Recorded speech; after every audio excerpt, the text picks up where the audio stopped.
10, 11, 15, 55, 80, 1, 65, 9, 49, 48.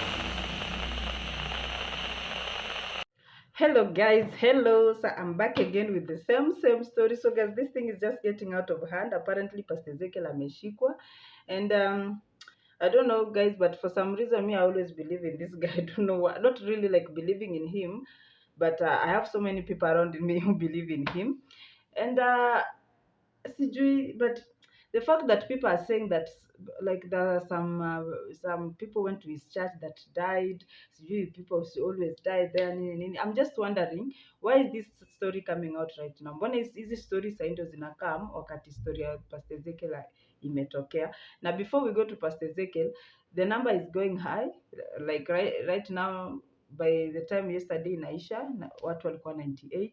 I'm sure right now they are at 100 plus or at 100, and apparently 8 children were exhumed yesterday. Guys, just how horrifying is that? Yani watoto, like I don't know, like au wazazi wenye walipeleka watoto pale wanafaa tu waexhumiwe, wapigwe tena wakufe vizuri, because why are you like, okay, kids don't have the ability ya ku believe in something. They always believe on their parents. Whatever the parents do ndiye anafanya.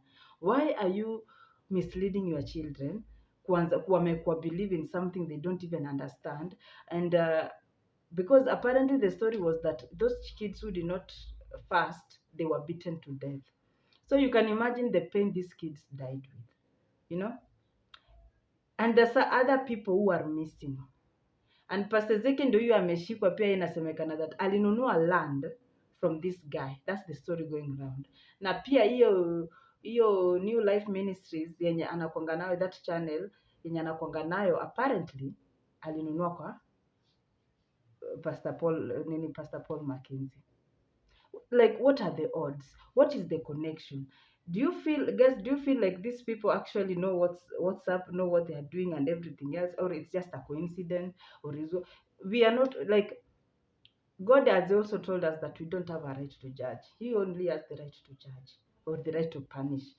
So I'm not judging, I'm just asking, how come Pastor Ezekiel akona morgue? Like okay, yes, I hear he has an hospital, and I also hear that if you have a hospital, chances are you have a morgue and all that stuff. But where? I'm just confused because, guy, I remember so many, but I've had so many people, mostly women, who tithe, who do what to these Pastor Ezekiel ministries, and they say they have found their own miracles, they have done this, or whatever. And I'm not saying I don't believe in them, but I'm just saying that in this congregation, there are people who have actually experienced miracles from God, not from Ezekiel, from God. But I also know that Ezekiel doesn't say that the miracles belong to him. Anasemanga amepatiwa uwezo na Mungu. Waona? So this little congregation that has received miracles from God ndio imevuta wengine kukuwa na very strong faith, because apparently there's a lady around my place, I won't say where, aliombewa, alikuwa na crutches, akaombewa, akafanya nini, and then akaacha crutches and everything else, but right now amerudia crutches zake. And there's another pastor who also aliombea msichana, alikuwa crippled, akaanza kutembea kidogo, akaambiwa aanze kuenda hiyo kanisa, ajitenge na wazazi wake, afanye nini. Yani so many things that happen, the nitty gritty that happens after you've been prayed for, we don't really get to know unless you were prayed for, because I feel like there's so much that happens that we do not know. Because for right now, for people to start saying that there are actually people who die, who always die, ama kuna watu kufa kwa hiyo nini. Remember Pastor Ezekiel pia analetewangwa watu wenye wako critically ill, maybe they die at the verge of them being prayed for and everything else. Kuna pia hiyo aspect. But mimi, for the simple fact that akona morgue, it does not start well with me, because I'm like, why do you have a morgue? Like, if these people, maybe something like that happens, wende tu kwa morgue. Why do you have a morgue? Like, anyway, guys, what do you think about this story? Because now for these bodies that are being exhumed, there's so many people that are missing. Uh, okay, you people can agree with me that for the longest time Mombasa imekuwa na missing people or missing persons every single time, missing persons. And apparently hapo Shakahola there's a guy who was exhumed, and this guy didn't seem like he had any kind of starvation, any kind of fasting, any kind of any, it's like ayuko involved in the Shakahola massacre. Anakaa tu mtu mwenye aliuliwa akazikwa huko, unaona. It seems like the other people were actually buried in this forest that have nothing to do with this massacre. So there's a lot. It's like the River Yala stuff that happened huko, whereby unapata watu waliuliwa pale, waliuliwa mahali pengine wakakuja kadampiwa huko and everything else. People wamedecompose, you can't even recognize who is who. Mtu anauliwa Mombasa, Eldoret, apatikana Yala, I think the people out here were just hired to kill and just make people vanish, and they do it as a means of livelihood, or whatever you might call it. So guys, history of Ezekiel for sure. I mean, let us see how it unfolds. Let us see, because personally Pastor Ezekiel ulikuwa nasikia akisema ati ukivaa dera sijui kuna some prints hizo dera ifai kuhave, kuna ufai kushuka rastas because the rastas sijui zina symbolize that nini like you, kama maybe uko married, the chances you will be divorced. Yani he had a lot of teachings that we really did not know where he got them from. I'm not saying they are wrong, I don't know, but I just want to understand.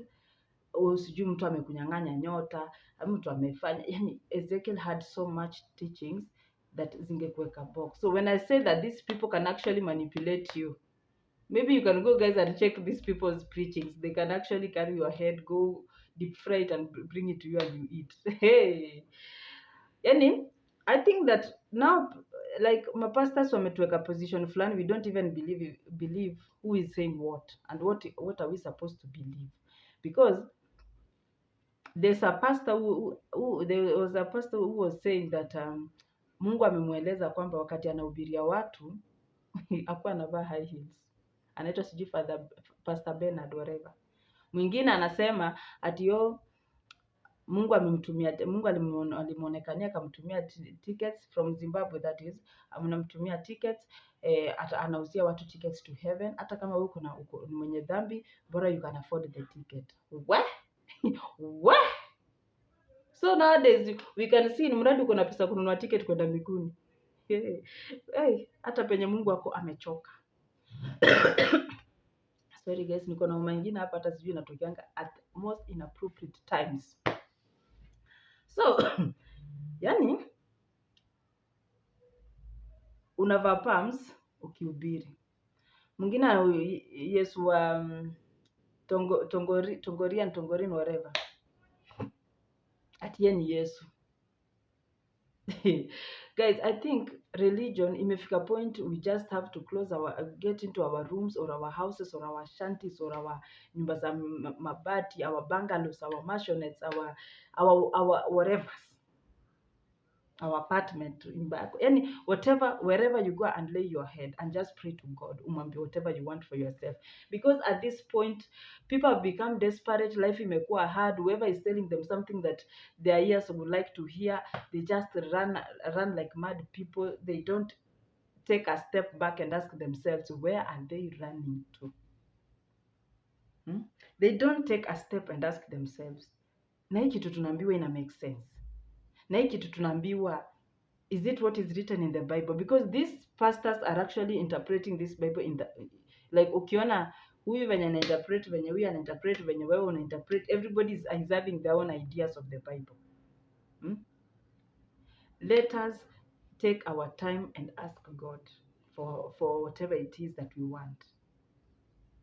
Let us not put our faith on man. Let us not put our faith on a human being who will perish the way we will perish, who will die the way we will die. Let us serve the Almighty God, my people.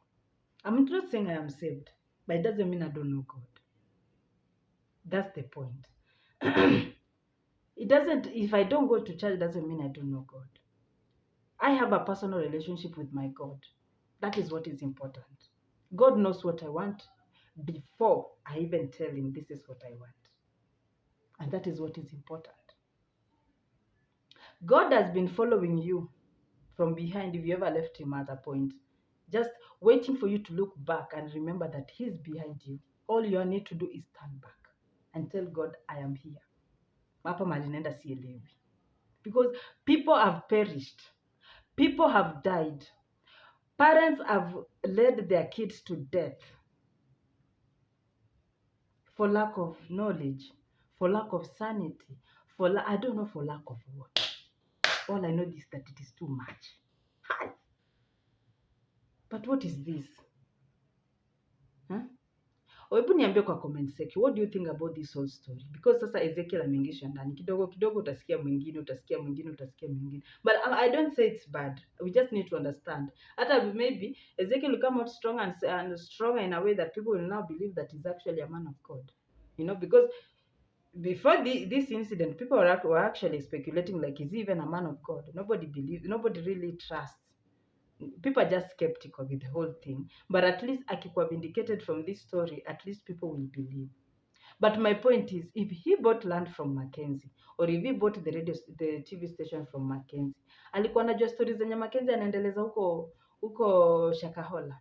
Because huwezi niambia hakuwa anajua kwa Shakahola. Of course alikuwa anajua. But did he know the happenings? Whatever he was engaging in, alikuwa anajua. I really would love to. I think this is like the turning point where or the awakening point where we'll get to know what exactly is happening and what is not happening, because Kenya, sijui ni Mungu ametuacha, tumeacha Mungu, sijui nani ameacha mwingine, because I know God will never forsake us, but men are misleading us. So guys, what do you think? I hope you like this video. I hope you like this video. Please subscribe, like, share, and above all, guys, don't forget to stay tuned for more, because in this life we have only one God. Let us not try to trust in man, because this is what is leading us to this kind of massacre, trusting in a